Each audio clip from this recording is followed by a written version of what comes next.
Pemirsa, kami ajak Anda untuk menyimak konferensi pers RAPBN dan Nota Keuangan Tahun Anggaran 2026 yang digelar di Gedung Direktorat Jenderal Pajak Jakarta. Berikut ini. Pendidikan tapi untuk ibu hamil, untuk anak-anak balita itu ada 7,4 juta, 24,7 triliun. Jamkes untuk ASN, TNI, Polri 13,3 triliun, vaksin, imunisasi, screening, tadi penanggulangan tuberkulosis, ini semuanya ada di sana. Cek kesehatan gratis 130 juta, 2,6 triliun. Kemudian dana desa yang di-earmark untuk penanganan stunting itu adalah 2,9 triliun. Dan pembinaan 100 HPK untuk keluarga dengan Baduta sebanyak 93,8 ribu keluarga. Untuk sarana prasarana ini Pak Menteri Kesehatan nanti bisa menjelaskan, banyak revitalisasi rumah sakit yang tadi Presiden juga sampaikan. Untuk yang sudah berjalan seperti rumah sakit maupun dalam hal ini puskesmas posyandu, ada biaya operasi kesehatannya yang dibayar oleh APBN 16,3 triliun, itu 10.224 puskesmas dan 6.435 balai keluarga berencana. Layanan masyarakat untuk DAU melalui DAU yaitu transfer ke daerah ada 41,7 triliun. Kemudian untuk bantuan PPDS, PDGS, gigi maupun untuk dokter spesialis ada 200 miliar. Dan layanan rumah sakit yang dikelola Kemenhan Polri itu mencapai 10,9 triliun sendiri. Untuk desa, koperasi desa nanti Pak Menko Zulhas bisa menambahkan, kami memberikan anggarannya. Kalau untuk KUR, kredit usaha rakyat, Pak Menko Perekonomian dengan program-program yang menggunakan kredit usaha rakyat, itu total kredit satu tahunnya, tahun depan mencapai 320 triliun. Subsidi bunganya akan mencapai 36,5 triliun rupiah. Dana desa ada 60,6 triliun yang dipakai juga untuk pembangunan desa dan sebagai penopang untuk pembangunan koperasi merah putih desa. Dalam hal ini Kemenkuyu akan meletakkan dana, menaruh dananya di Himbara. Tadi walaupun Bapak Presiden mengatakan koperasi akan mendapatkan pinjaman dari Himbara, tapi itu dananya berasal dari pemerintah, 83 triliun kami akan letakkan di sana yang nanti dipakai untuk akses para koperasi tadi untuk meminjam.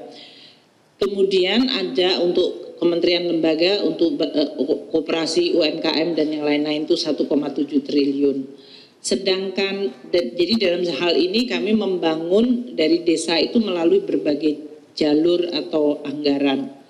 Untuk anggaran ketahanan energi ini cukup besar 402,4, sebagian cukup besar adalah untuk subsidi energi. Tapi disampaikan oleh Bapak Presiden tadi ada insentif perpajakan dan untuk energi baru dan terbarukan itu cukup signifikan 37,5 triliun dan subsidi dan insentif perpajakannya 16,7 triliun. Infrastruktur dari sisi energi seperti pipa gas itu ada 4,5 triliun.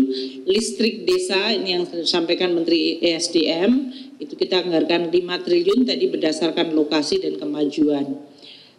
Ini yang masuk di dalam anggaran ketahanan selain subsidi kompensasi untuk BBM dan listrik maupun berbagai hal yang sifatnya adalah pembangunan baru. Untuk perlinsos, perlindungan sosial ada 508,2 triliun. Ini yang merupakan tadi begitu banyak bantuan sosial yang diberikan kepada masyarakat. Dari mulai yang kategorinya untuk memenuhi kebutuhan dasar masyarakat 315 triliun yaitu untuk PKH 10 juta kelompok penerima itu mendapatkan 28,7 triliun. Kartu sembako itu untuk 18,3 juta kelompok penerima ada 43,8 triliun. Ini yang sering kalau dalam situasi ekonomi Pak Menko bilang kita berikan stimulus itu biasanya kita menggunakan jalur kartu sembako.